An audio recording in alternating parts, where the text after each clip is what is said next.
Hello student, welcome back to our channel MAHS study. তোমরা যারা মাধ্যমিকে পড়ছো অর্থাৎ 2026 সালে মাধ্যমিক দেবে, আজকে কিন্তু তোমাদের টেস্ট পরীক্ষা।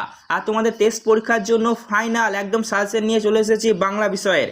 তোমাদের প্রথমেই যে সাজেশন দিয়ে দেবো সেটা হলো প্রবন্ধ রচনা। প্রবন্ধ রচনায় কিন্তু তোমাদের 10 নম্বর থাকে, লিখে এলে একটু লিখে এলেই 8, 9 বা 7 নম্বর কিন্তু আরাম করেই পাওয়া যায়। তো তোমাদের প্রবন্ধ রচনার সাজেশন দিচ্ছি, তোমরা দেখে নাও।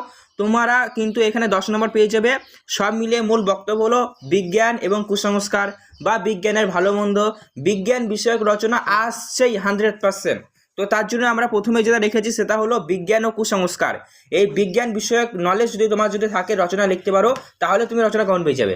কারণ বিজ্ঞান বিষয়ক রচনা 100% আসেই। ধরো দিল যে বিজ্ঞান ও কুসংস্কার বা বিজ্ঞানের ভালো মন্দ, এরকম টাইপের কিন্তু আসেই।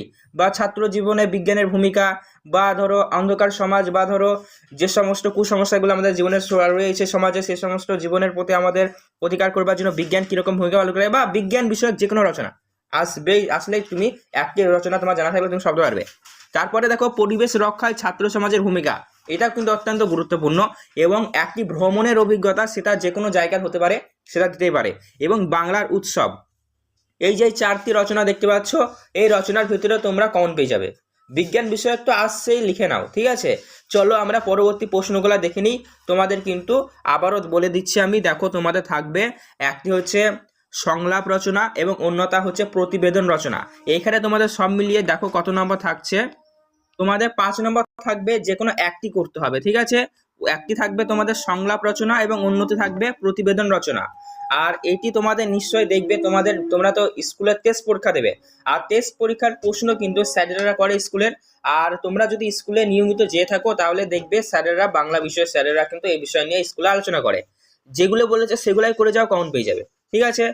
আর এক স্কুলের সাথে অন্য স্কুলের কোশ্চেন কখনোই মিলবে না, কারণ টেস্ট পরীক্ষার প্রশ্নপত্র কিন্তু স্কুলের স্যারেরাই করে, তাই না। তো চলো এবার তোমাদের ফাইনাল একদম সাজেশনটা দেখিয়ে দিচ্ছি, MCQ থেকে শুরু করে একদম বড় প্রশ্ন পর্যন্ত যতগুলি রয়েছে সবগুলি দেখে দেবো, তাই ভিডিও দেখতে থাকো মনোযোগ সহকারে।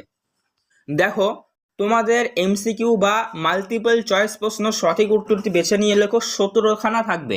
1 নম্বর করে রয়েছে, 17 নম্বর তোমরা এখানে পেয়ে যাবে। তোমরা এখানে আমি দেখো তোমাদের একটি মডেল প্রশ্ন দেখাচ্ছি, নমুনা প্রশ্ন। এখান থেকে এই প্রশ্নগুলো যদি তোমার জানা থাকে, তুমি যে কোনো প্রশ্নই পারবে, মানে তোমার ভালো পড়াশোনা হয়েছে বা তোমার প্রিপারেশন ভালো আছে, এটুকু তুমি জেনে নিতে পারো, ঠিক আছে। প্রথমে প্রশ্ন দেখো কি বলছে, একের দেখে প্রশ্ন। বহুরূপী হরি পুলিশ স্টেজে দাঁড়িয়েছিলেন, কোথায় দাঁড়িয়েছিলেন? তোমরা করবে, নিশ্চয়ই জানো তোমরা কোথায়, দয়ালবাবুর লিচুর বাগানে। পরবর্তী প্রশ্ন দেখো কি বলছে, আমি তোর সঙ্গে লড়বো, বক্তা কে? তো বক্তা হচ্ছে এখানে ইসাব, ঠিক আছে। তার পরবর্তী প্রশ্ন দেখে নাও কি বলেছে, 1-3 দাগের বলছে, নদের চাঁদকে পিছিয়ে দিয়া চলিয়া গেল যে ট্রেনটি, সেটা কি? তোমরা অবশ্যই জানো গদাগ হবে। 7 নম্বর ডাউন প্যাসেঞ্জার। তার পরবর্তী প্রশ্ন দেখো 1-4 দাগের কি বলেছে, যেখানে ছিল শহর সেখানে ছড়িয়ে রইল, কি ছড়িয়ে রইল? তোমরা করবে কাঠকয়লা, ঠিক আছে। তার পরবর্তী প্রশ্ন দেখো কি বলেছে, আদিম যুগের স্রষ্টার কার প্রতি অসন্তোষ ছিল? তো এই প্রশ্নটা হবে অ্যান্সার নিজের প্রতি। তার পরবর্তী প্রশ্ন দেখো কি বলছে, তারা আর স্বপ্ন দেখতে পারলো না, কারা স্বপ্ন দেখতে পারলো না? তো এখানে সঠিক অ্যান্সার হবে শান্ত হলুদ দেবতারা আর স্বপ্ন দেখতে পারেনি। পরবর্তী প্রশ্ন দেখো 1-7 দাগের কি বলছে, পরিভাষার উদ্দেশ্য কি? বা পরিভাষার উদ্দেশ্য হলো, তোমরা করবে ভাষার অর্থ সুনির্দিষ্টকরণ করা। প্রত্যেকটি প্রশ্ন কিন্তু আসার মতো, তাই তোমার যদি কোনো কিছু জানা না থাকে এখান থেকে জেনে নাও, মুখস্থ হয়ে যাবে। তার পরবর্তী প্রশ্ন দেখো কি বলেছে, 1-8 দাগের প্রশ্ন, ফাউন্টেন পেনের আবিষ্কারক কে? বা ফাউন্টেন পেন কে আবিষ্কার করেন? তো এই প্রশ্নের আনসারটি হবে গদাক ওয়াটারম্যান। তার পরবর্তী প্রশ্ন দেখো কি বলছে, 1-9 দাগের, সিজার যে কলমটি দিয়ে কাসাকাকে আঘাত করেছিল সেটি হলো, তোমাদের অ্যান্সার হবে স্টাইলাম। তার পরবর্তী প্রশ্ন দেখো কি বলেছে, অনুসর্গের দৃষ্টান্ত কোনটি?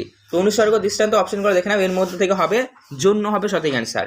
তার পরবর্তী প্রশ্ন দেখো কি বলেছে, ইসাবের মেজাজ সরে গেল। এখানে মেজাজ পদ দিয়ে কোন ধরনের কারকের উদাহরণ? তো মেজাজ পদ দিয়ে কোন ধরনের কারকের উদাহরণ? তোমরা করবে কর্মকারকের উদাহরণ, ঠিক আছে। তার পরবর্তী প্রশ্ন 1-12 দাগে দেখো কি বলেছে, ক্রিয়াপদের সঙ্গে নামপদের সম্পর্ককে বলে, তোমরা লিখবে কারক বলে। তার পরবর্তী প্রশ্ন দেখো কি বলেছে, কৃত্তিবাস রামায়ণ রচনা করেন। কৃত্তিবাস পদ দিয়ে যে সমাসের উদাহরণ তা হলো, তোমরা লিখবে বহুব্রীতি সমাস। তার পরবর্তী প্রশ্ন দেখো কি বলেছে, পূর্বপদ এর বিভক্তি লুপ্ত হয়ে পরপদের অর্থে প্রাধান্য পায় যে সমাস, সেটি হলো তৎপুরুষ সমাস। তার পরবর্তী প্রশ্ন দেখো কি বলেছে, 15 দাগের আমি মহারাজ নই, আমি এই সৃষ্টির মধ্যে ধুলি কণা মাত্র। তো এটি কোন শ্রেণীর বাক্য? তো এটি হবে যৌগিক বাক্য।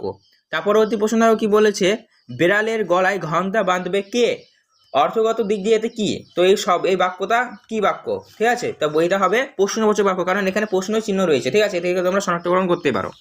তার পরবর্তী প্রশ্ন দেখো 1-17 থেকে লাস্ট প্রশ্ন এমসিকিউ কি বলছে দেখো, নদীর বিদ্রোহের কারণ সে বুঝিয়া পারিয়াতেছে। নদীর বিদ্রোহের কারণ সে বুঝিতে পারিয়াছে, এখানে এতে কোন বাচ্যের উদাহরণ? তো এটি হচ্ছে মূলত ভাব বাচ্যের উদাহরণ, কেননা কারণ সে বুঝতে পেরেছে, ভাব প্রকাশ পাচ্ছে। তার পরবর্তী দেখো 2 দাগের কি বলছে, কম বেশি 10-15টি শব্দের উত্তর অ্যান্সার দাও। 10 নম্বর এখানে তোমাদের 1 নম্বর করে রয়েছে, তাই 1 × 19 = 19 নম্বর এখানে তোমরা পেয়ে যাবে। এখন তাড়াতাড়ি বলে দেবো, সময় নষ্ট বেশি করবো না। তপনের লেখক মেসোমশাই পেশায় কি ছিলেন? তো তোমরা লিখবে, এর প্রশ্ন যদি আসে লিখবে পেশায় একজন অধ্যাপক ছিলেন। তারপরে দেখো পরবর্তী প্রশ্ন, পরকে সেজে দেই নিজে খাই না, কি না খাওয়ার কথা বলা হয়েছে? এখানে গাজার কথা বলা হয়েছে, গাজাকে বলা হয়েছে। ঠিক আছে, পরবর্তী প্রশ্ন কি বলছে, বাইজির ছদ্মবেশে হরিদার কত আয় হয়েছিল? তোমরা লিখবে 8 টাকা 10 আনা আয় হয়েছিল, 8 টাকা 10 আনা আয় হয়েছিল। পরবর্তী প্রশ্ন কি বলছে, বাহালি বৌদি আজ থেকে আপনার ছেলে আমার। বক্তা কে? তো বক্তা হলো ইসাবের বাবা বা পাঠান। ঠিক আছে, ইসাবের বাবা অর্থাৎ পাঠান। পরবর্তী প্রশ্ন কি বলছে, আমি চললাম হে নদের চান, কোন সময়ের প্যাসেঞ্জারের ট্রেনের ভাবিয়া এই করিয়া, মানে আমি চললাম হে নদের চান কোন সময়ের প্যাসেঞ্জার ট্রেনের ভাবনা করিয়া এই কথা বলেছে? তো হবে 4:35 ট্রেন। পরবর্তী প্রশ্ন দেখো বলেছে, যে কোনো 4টি প্রশ্নের উত্তর দাও। 4 নম্বর রয়েছে 1 করে রয়েছে প্রত্যেকটি প্রশ্নের মান। এ কলঙ্ক পিতা ঘুষিবে জগতে, বক্তা কোন কলঙ্কের কথা বলেছে? পুত্র থাকতে পিতা যদি যুদ্ধ করতে যায় তাহলে এই কলঙ্ক ঘুচাবে কি হবে? তো এই বাক্যটা তার জন্য বলা হয়েছে। দেখো ঠিক আছে, পরবর্তী প্রশ্ন দেখো, প্রলয় বয়ে আসছে হেসে, প্রলয় বহন করে হাসির কারণ কি? প্রলয়ের মধ্যে দিয়ে সৃষ্টির উল্লাস উঠেছে, তাই প্রলয় বইয়া হাসি আসছে। তার পরবর্তী প্রশ্ন কি বলেছে, প্রশ্নের অ্যান্সারগুলো আমরা আমাদের হোয়াটসঅ্যাপ গ্রুপে যুক্ত হয়ে যাবে, সেখান থেকে তোমরা কিন্তু পেয়ে যাবে। আমরা পুরোপুরি পিডিএফ তোমাদের দিয়ে দেবো ফ্রি একদম সম্পূর্ণ। 2-3 প্রশ্ন দেখো, অ্যান্সারগুলো এবার বড় হচ্ছে, তাই জন্য আমরা লিখতে এখানে লেখা হয়নি, সম্ভব হয়নি। ঠিক আছে, পরবর্তী প্রশ্ন কি বলছে, সখী সবে আজ্ঞা দিল, বক্তা তার সুফিদের কি আজ্ঞা দিয়েছিল? পরবর্তী প্রশ্ন কি বলেছে, এইসব যুগান্তর কবির ভূমিকা কি হবে এখানে? তার পরবর্তী প্রশ্ন কি বলেছে, রক্তমুসি শুধু গানের গায়ে কথার অর্থ কি? রক্তমুসি শুধু গানের গায়ের কথার অর্থ কি? তার পরবর্তী প্রশ্ন দেখো কি বলেছে, এবার দেখো তোমাদের এখান থেকে প্রশ্ন শুরু হয়ে যাচ্ছে, বলছে যে কোনো 3টি প্রশ্নের উত্তর দাও। ঠিক আছে, সোনার দোয়াত কলম যে সত্যি হতো তা লেখক কিভাবে জেনেছিল? পরবর্তী প্রশ্ন, লাঠি তোমার দিন ফুরাইয়াছে কথাটি কে লিখেছেন? বঙ্কিমচন্দ্র লিখেছেন। ঠিক আছে, বঙ্কিমচন্দ্র, এটা আসার মতন প্রশ্ন, যে লাঠি তোমার দিন ফুরিয়াছে কথাটি কে লিখেছেন? বঙ্কিমচন্দ্র। তারপর পরবর্তী প্রশ্ন দেখো কি বলছে, বাংলা ভাষার বিজ্ঞান প্রবন্ধ লেখক কে ছোটবেলায় কার লেখা জ্যামিতি পড়তে হয়েছিল? কার লেখা জ্যামিতি পড়তে হয়েছিল? লেখককে পড়তে হয়েছিল ব্রহ্মমোহন মল্লিকের। ঠিক আছে, ব্রহ্মমোহন মল্লিকের। পরবর্তী প্রশ্ন দেখো কি বলছে, এতে রচনা উৎকৃষ্ট হয়, লেখক রচনা উৎকৃষ্ট হওয়ার কারণ কি বলে উল্লেখ করেছেন তা লেখো। এবার দেখো তোমাদের এখান থেকে শুরু হয়ে যাচ্ছে ব্যাকরণের 1 নম্বর প্রশ্ন, বলছে যে কোনো 8টি প্রশ্নের উত্তর দাও। 8 নম্বর রয়েছে 1 নম্বর করে। শূন্য বিভক্তি কাকে বলে? খুব গুরুত্বপূর্ণ প্রশ্ন আসার মতন। তার পরবর্তী প্রশ্ন দেখো কি বলছে, 2-4 দাগের বলছে, চরণ কমলের ন্যায় ব্যাস বাক্যটি সমাসবদ্ধ করে সমাসের নাম লেখো, মানে কোন সমাস লিখতে হবে এবং ব্যাস বাক্য সমাসটা চিহ্নিতকরণ করতে হবে। তার পরবর্তী প্রশ্ন দেখো কি বলছে, নিত্য সমাস কাকে বলে? তার পরবর্তী প্রশ্ন দেখো কি বলছে, নিত্য সমাস কাকে বলে, বা যে কোনো সমাসের তোমাদের পরীক্ষায় এই সমাস কাকে বলে, অমুক সমাস কাকে বলে, সমাস যে কোনো একটা সমাস কাকে বলে আসবেই, তাই সমাস কথা দেখে যাও। পরবর্তী প্রশ্ন কি বলছে, কহদাসের লঙ্কার কুশল নিম্নলিখিত শব্দটির কারক ও বিভক্তি নির্ণয় করতে বলেছে। তারপরে দেখো কি বলেছে, আর কোনো ভয় নাই প্রশ্নবোধক বাক্যে পরিণত করো। তো আর কোনো ভয় নাই, তাহলে প্রশ্নবোধক বাক্যে আমরা করতে পারি আর কোনো ভয় আছে কি? তারপর চিহ্ন লাগিয়ে দিলাম, ব্যাস হয়ে গেল প্রশ্নবোধক বাক্যে। তাই তো, চলো এবার পরবর্তী প্রশ্ন দেখে নাও। পরবর্তী প্রশ্ন কি বলেছে, ওরে ভয়ে কাত হয়ে গেল, ওরা ভয়ে কাত হয়ে গেল, উদ্দেশ্য বিধেয় নির্ণয় করো। খুবই সহজ, সবাই পারবে, ক্লাস 8-9 ছেলেই বেড়ে যাবে। তারপর প্রশ্ন কি বলছে, সূর্য পশ্চিম দিকে উদিত হয়, বাক্য নির্মাণের কোন শর্ত এখানে লঙ্ঘন করা হয়েছে? পরবর্তী প্রশ্ন কি বলেছে, একটি গৌণ কর্মের উদাহরণ দাও। পরবর্তী প্রশ্ন কি বলেছে, এ কার লেখা, কর্তৃবাচে পরিণত করো।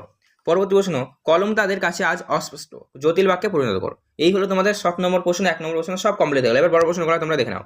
বড় প্রশ্ন দেখো 3-এর একের কি বলছে, যে কোনো একটি প্রশ্নের উত্তর দাও। 3 নম্বর রয়েছে, বলেছে দেখি তোমার ট্যাকে আর পকেটে কি আছে? বক্তাকে অধিকৃষ্ট বক্তৃতায় ট্যাগ এবং পকেট থেকে কি পাওয়া গিয়েছিল? পরবর্তী প্রশ্ন দেখো, বড় প্রশ্ন এটা, ঠিক আছে, কমন আসার মতন। খুব হয়েছে হরি, এবার সরে পড়ো, অন্যদিকে যাও, বক্তাকে হরি সেই সময় কোন সাজে ছিল? ঠিক আছে, পরবর্তী প্রশ্ন দেখো 3 নম্বর রয়েছে, যে কোনো একটি করতে হবে। জিজ্ঞাসিলা মহাবহ বিস্ময় মানিয়া কাকে মহা বলে বলা হয়েছে, তার বিস্ময়ের কারণ কি? পরবর্তী প্রশ্ন কি বলছে, অতি মনোহর দেশ, এই মনোহর দেশের সৌন্দর্যের পরিচয় দাও। পরবর্তী প্রশ্ন কি বলছে, কম বেশি দেশজ শব্দে যে কোনো একটি প্রশ্ন উত্তর দিতে বলেছে। বাবুদের শাস্ত্র গেছে কিন্তু শখ 16 আনায় বজায় আছে, বাবুতির শাস্ত্র গেছে কিন্তু শখ 16 আনায় বজায় আছে, বাবুতিকে তার শাস্ত্র এবং শখের পরিচয় দাও। পরবর্তী প্রশ্ন দেখো কি বলছে, অদৃষ্ট কখনোই হরিদার এই ভুল ক্ষমা করবে না। হরিদা কি ভুল করেছিলেন? অদৃষ্ট ক্ষমা না করার পরিণাম কি? তারপর পরবর্তী প্রশ্ন দেখো 5 নম্বর রয়েছে, যেখানে একটি করতে হবে। বলেছে দেখো কি, 5-এর একের প্রশ্ন, অস্ত্র রাখো অস্ত্র ফেলো পায়ে। এ বক্তা ব্যয়ের মধ্যে দিয়ে কবি এই এই লাইনের মধ্যে দিয়ে কবি যুদ্ধবিরোধী মনোভাবে যে পরিচয় পাওয়া গেছে তা নিজের ভাষায় লেখো। আর পাশে 2 দাগের প্রশ্ন কি বলছে, আমাদের ইতিহাস নেই, ইতিহাস না থাকার কারণ কি? এই হতাশা থেকে ঘুরে দাঁড়ানোর জন্য কবির পরামর্শ লিপিবদ্ধ করো। পরবর্তী 6 দাগের প্রশ্ন কি বলছে, যেখানে একটি করতে হবে। 5 নম্বর রয়েছে, 500 দেশের তুলনায় এই দেশের জনসাধারণের বৈজ্ঞানিক জ্ঞান অনগণ্য, লেখকের এমন মন্তব্যের কারণ কি? তারপরে প্রশ্ন কি বলছে, আশ্চর্য সবাই আজ অবলুপ্তির পথে, কোন জিনিস কি কারণে অবলুপ্তির পথে এবং এ বিষয়ে লেখকের মতামত কি? তারপরে প্রশ্ন 4 নম্বর রয়েছে, যেখানে একটি করতে হবে। বাংলার এই দুর্দিনে আমাকে ত্যাগ করবেন, বাংলার এই দুর্দিনে আমাকে ত্যাগ করবেন না, কাদের উদ্দেশ্যে কথা বলা হয়েছে? কোন দুর্দিনের কথার জন্য এই কথা বলা হয়েছে বা এই আবেদন করা হয়েছে? তারপরে প্রশ্ন কি বলছে, মুন্সিজি এই পত্রের মর্ম সবাদের বুঝিয়ে দিন। কে কাকে পত্র বুঝিয়ে দিবেন বা লিখেছেন, কে কাকে পত্র লিখেছেন, এই পত্রে কি লেখা ছিল তা বলো। ঠিক আছে। তারপরে প্রশ্ন কি বলছে, যে কোনো 2 করতে হবে। 5 নম্বর রয়েছে 5 × 2, তাই 10 নম্বর এখানে তোমরা পেয়ে যাবে। বিষ্ণু ধরনের বিরক্তির কারণ হাত 15 দূরের একটা লোক, কিন্তু ধরনের সংকেত পরিচয়, বিষ্ণু সংকেত পরিচয় দাও, তার বিরক্তির কারণ কি উল্লেখ করো। খিদ্দা এবার আমরা কি খাবো, বক্তাকে উদ্দিষ্ট বক্তা কিভাবে তাদের সাহায্য করেছে। তারপর প্রশ্ন কি বলছে, এটা বুকের মধ্যে পুষে রাখুন, কি পুষে রাখার কথা বলা হয়েছে, কি কারণে এই পুষে রাখা। তো দেখো তোমাদের আমি নমুনা প্রশ্নপত্র দেখিয়ে দিলাম। এই পরীক্ষায় এই প্রশ্নপত্র তোমার যদি সব জানা থাকে তুমি পরীক্ষায় বাজিমাত করে দেবে, আর যেগুলো জানা না সেগুলো প্র্যাকটিস করে যায়, এখান থেকে পাওয়া যাবে কমন। ঠিক আছে, পাস করে যাবে। তো অবশ্যই তোমাদের ভিডিও ভালো লাগলে লাইক করবে এবং অবশ্যই তোমরা আমাদের চ্যানেলটিকে সাবস্ক্রাইব করে পাশে বেল নোটিফিকেশন কল করো। ধন্যবাদ ভিডিও সম্পূর্ণ দেখার জন্য।